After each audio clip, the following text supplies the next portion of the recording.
یہ کہتے ہیں کہ کیا مرنے والے کو پہلے سے معلوم ہو جاتا ہے کہ موت قریب آ چکی ہے؟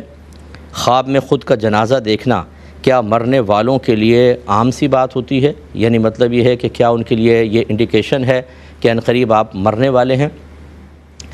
دیکھیں، جو اکابر جیسے انبیاء علیہم السلام ہیں، ان میں سے تو اکثریت ایسی رہی جن کے بارے میں منقول ہوا، اس کے حساب سے میں عرض کر رہا ہوں کہ ان کو بتا دیا گیا تھا کہ آپ کب فوت ہو رہے ہیں۔ جیسے میرے آقا صلی اللہ علیہ وسلم ارشاد فرماتے ہیں، آپ ایک خطبہ دے رہے تھے تو آپ نے فرمایا کہ اللہ تعالیٰ نے ایک بندے کو اختیار دیا، چاہے تو وہ دنیا اختیار کر لے چاہے آخرت، اور اس نے آخرت کو اختیار کیا۔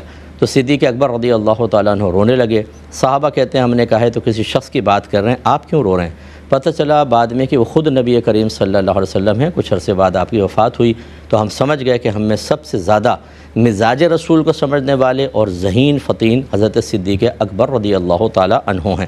ایسے بہت سارے اولیاء سے ثابت ہے کہ انہوں نے پہلے سے بتایا، نبیوں نے بتایا۔ تو غرض ہے کہ اس طرح کے جو اکابرین ہوتے ہیں، ہر ایک کے بارے میں دعویٰ نہیں کر رہا، جن کے بارے میں منقول ہے اس کی روشنی میں کہ ہاں بہت سوں کو بتا دیا جاتا ہے۔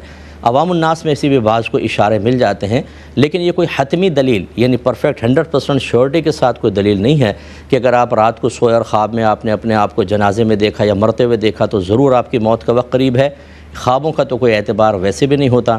اسی طرح خوابوں میں یاد رکھیں جو نشانیاں بتائی جاتی ہیں، جو اکابرین نے لکھی بھی ہیں، یہ کوئی شیورٹی کے ساتھ نہیں ہوتی، یہ ضنی چیزیں ہوتی ہیں کہ انہوں نے کہ 10-5 لوگ آئے، انہوں نے ایک جیسے خواب سنائے اور اس کی تعبیرات یکساں سے نکلی تو انہوں نے لکھ دی کہ بھئی ایسا ہوگا تو ایسا ہوگا یہ، لیکن یہ کوئی کنفرمیشن نہیں ہوتی ہے، نہ یہ کوئی شیورٹی کے ساتھ، نہ کوئی غیبی خبر ہے کہ 11ویں کے ساتھ بھی ایسی ہوگا اور 10 کے ساتھ ہو گیا ہے، تو اس لیے کوئی گھبرانے کی ضرورت نہیں ہے۔ اگر آپ کو بہرحال موت سے خوف آتا ہے تو بہت بہتر ہے کہ موت کے بعد کے معاملات کو بہتر بنانے کے لیے اچھا طرز عمل اختیار کریں۔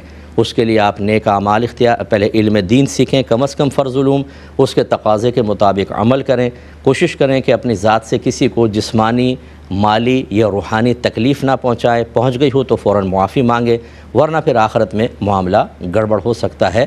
خصوصاً نمازوں کی پابندی رکھیں، اللہ بہتر کرے گا۔